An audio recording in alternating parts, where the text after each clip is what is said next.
السلام علیکم کتونکو. نعمت سرخدي هغه اداکار چې په زرګونو فلمونه یې جوړ کړي دي، خو هغه بیا د دین لارې ته راغی او دغه نړۍ یې پرېښودله. دوستانو هغه زندګي څنګه بدله شوله او ولې دغه فن پرېښودو او د کامیابۍ په دور کې د هر څه نه توبه ولې ویستله. دغه ټول معلومات او د هغه په ژوند در سره یو څو درنې خبرې کوم. ویډیو تر اخره وګورئ، د فلم مینوال دی ویډیو وګوري او کمنټ دی ضرور وکړي. دوستانو نعمت سرخدي هغه اداکار و چې هغه په سلګونو فلمونه کړي وو.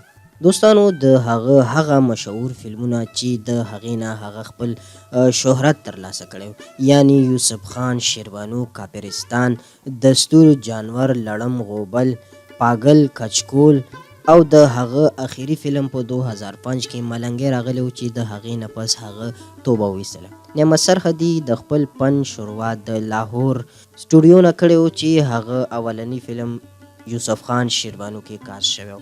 دوستانو هغې نه پس هغه د زندګۍ هغه تړاو ته راغی چې د هغه نه به بغیر بیا هیڅ فلم نه جوړېدو.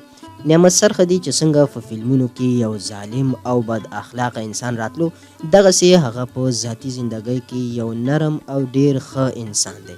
د نعمت سرخدي سره چې کله هم زمونږ خبرې وشولې، موږ ترېنه دغه پوښتنه وکړله چې تاسو په سیټ یا بهر په ژوند کې کله هم له چا سره لانجه راغلې ده؟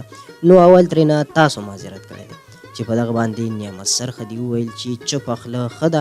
مشران هم وایي چې چپه خوله ډیره ښه خبره ده. نو په دغه وجه باندې تر نن ساعته نعمت سرخدي د هیچ چا سره څه لانجه نه ده کړې. دوستانو هغه چې کله هم د کامیابۍ هغه سیړۍ ته ورسېدو، نو هغه د دغه فن نه توبه وویستله.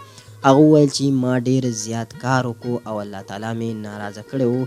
نو زه چې کله 2005-2004 ته راورسېدم، زما زندګي هم ډیره زیاته تکلیفاتو سره مخ شوله. که پیسې ډیرې وې خو د ژوند سکون مې نه و. لاړمه تبلیغ ته او د هر څه نه مې توبه وویستله. نعمت سرخدي دا هم وویل چې زه د کیمرې مخې ته نه راځم. دوستانو هغه چې 2005-2006 نه د کیمرې نه شاته شوی دی، نو بیا هغه چا په کیمره نه دی لیدلی. د نعمت سرخدي چې د بدر منیر سره ډیر ښه تعلقات او رشته ورسره هم وه، نو په فلمي دنیا کې هغه د یو بل لارښود هم و. دوستانو د هغوی یو ښه یارانه وه او یو ښه دوستانه وه. څنګه چې هغه په فلم کې دشمنانو، نو دغسې به هغه په ریل لایف کې ډیر خواږه ورونه وو. په دغه وجه باندې د هغوی دوستي یادېدله. دوستانو نعمت سرخدي اوس ژوند چې په لاهور کې کوي او هغه د دغه شوبیز نه یو طرف ته شوی دی او هغه په خپله زندګۍ کې ډیر زیات خوشحاله دی. بچي خپل بزنس سمبالوي او د دغه هر څه نه یې توبه ویستې. دوستانو دغه د نعمت سرخدي د ژوند باره کې معلومات چې له تاسو سره مو شریک کړل. امید لرم ویډیو به ستاسو خوښه شوي. د نور داسې معلوماتو دپاره زموږ چینل یار کلیک ضرور سبسکرایب کړئ.